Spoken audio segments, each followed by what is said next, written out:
If any of you have been in the anime or manga community long enough, you've probably heard the word seinen being tossed around with series like Berserk, Tokyo Ghoul, and Vinland Saga. But what exactly does it mean? Well, the word seinen roughly translates to anything targeted towards young adult men. Since the audience is generally older, most of these stories don't have any restrictions placed on them. Gore, politics, death, and slavery. These are just some examples of topics that would never be allowed under a shonen series, but can be the forefront of most seinen stories. This is where the stereotype that shonen equals bad and seinen equals good comes from. Well, there's usually only one clear way of thinking in most shonen stories. Oh look, the main character is always the righteous one. In seinen stories, every idea is challenged. The main character usually has a lot of flaws and is developed over the course of the story. But even so, shonen still seems to be dominating the anime industry, having a considerable amount of shows over its seinen counterpart. So why is this the case? Look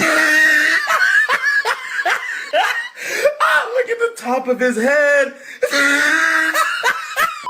All jokes aside, the reason why shonen is way more popular than seinen is because of its marketability. One Piece, JJK, Demon Slayer. All these shows have awesome fights and action that the general population tends to enjoy. So it's no surprise that shows like Monster and March Comes In Like a Lion aren't as appealing. People love action, and seinen is more geared towards character development. Now I know that this video is titled, What Exactly is Seinen and Why You Should Watch It, but I think a more accurate wording should be, Why You Should Read It. You see, there's actually more seinen manga than there is shonen. Contrary to what anime may have you believe, there isn't a set-in-stone formula for seinens. Ranging from rom-coms to thrillers to comedies, seinen isn't solely a genre limited to stories like Berserk. It's just a demographic at the end of the day. But even so, if you ask anyone what they thought of the word seinen, they'd probably give you the same old answer. Harsh world, traumatic characters, and amazing development. So that's exactly what I'm going to talk about. The four pillars in the world of seinen manga. Berserk, Vagabond, Vinland Saga, and Kingdom. Let me preface by saying that these stories are not for everyone. As I stated before, if you're only here for the action, I doubt you'll be able to enjoy these works. Anyways, it's pretty funny because when I look at reviews for a series like Berserk or Vagabond, you'll see all these amazing comments talking about how great the story and characters are, and then you'll come across this. There are huge image panels and barely anything happening per chapter. Or, it's sad when a twig battle is more exciting than a 70-man bloodbath. First of all, maybe if you took your time and looked at the amazing arts in every panel, you'd be able to see that there's a lot of stuff happening in each chapter. But never mind that. If you're looking for lots of action similar to a battle shonen in a story like Berserk or Vagabond, then you're obviously going to be disappointed. The development of a character, how they think and how they act, is what these stories are going for. Even the smallest details, like the way characters are drawn, can signal a huge change. So when people say, oh, there's nothing happening in the story, that's not exactly the case. While there isn't as much in-your-face action, such as in Demon Slayer, minor scenes such as talking under the night sky or looking over the horizon can turn into big events. For Guts, he is trying to seek revenge through solidarity and hope, while Musashi is looking to become one with himself. With most of these stories, there's a lot of hyper-detail art used to show how characters feel and act. This is why it becomes so hard to adapt from manga to anime. Since anime is a lot more fluid, it needs to trade off detail in order to create frames. So that's why adaptations can turn out poor for most seinens, as seen with Berserk 2016. I don't know why they decided to use CGI for the entire anime, but even so, everything looked janky as fuck. Now you may be wondering, but Hyacinth, Vinland Saga, and Berserk 1998, two of the big four seinen manga, have a pretty decent adaptation and are relatively popular. So what's up with that? Well, it's because both first seasons contained a lot of action. As I said before, action sells. It's what makes shonen so popular. So when we take a look at something like Vinland Saga, the anime only covered the prologue of the story. Yeah, that's right, you heard me correctly.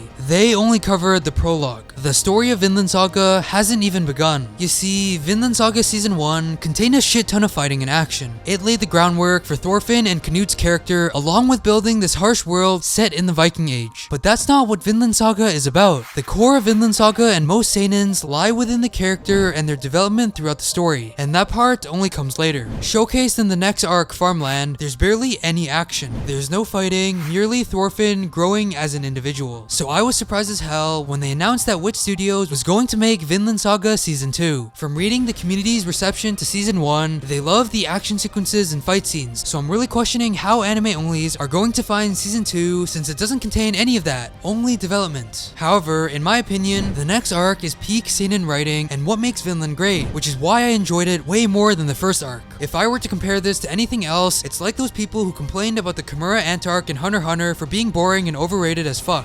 The previous arcs contained a lot of fighting and action, so when Kimura Ant entered and introduced complex and interesting characters, it was a big switch up. The series entered a more seinen-esque writing style, exploring the idea of black and white, that there isn't really any bad guys in the world, just different perspectives. To me, this is peak writing. I'm someone who's always down for a hype action scene or two, but when it comes to seinen writing, there's just something about the complexity that most battle shonens can't compete with. Don't get me wrong, I'm not saying you can't like these shows. Enjoy them all you want. I just like stories that provide commentaries and challenge your own beliefs. This is what makes the 4 pillars of seinen manga feel so complex. They take a character and put them into a morally gray situation and asks us, what would you do? It's not like the characters are perfect in any way. Far from it. They all have flaws, desires, and traits that make them human. They aren't some almighty being changing the world for the better, fighting bad guys and making the world a righteous place. No, the characters are a minor piece of the puzzle, walking down their own journey, just like us in the scale of our own world. And not only that, authors don't need to be censored in seinen stories. That's the big appeal of seinen. Unorthodox plots have always been common in anime or manga. What would happen if you put a realistic character in an unrealistic situation? Take Berserk for example, with Miura placing Guts into a cruel and fantasy-like world. Throughout the entire story, we see the journey of Guts from when he was abused as a child to the person he is today. Surrounded with lots of gore and religious connotations, these horde-like monsters add to the harsh world and Guts' suffering. Mature topics that would never fly in most shonen series today is used to develop the characters within a story. In Vinland, slavery is the fundamental idea that fuels Thorfinn's character.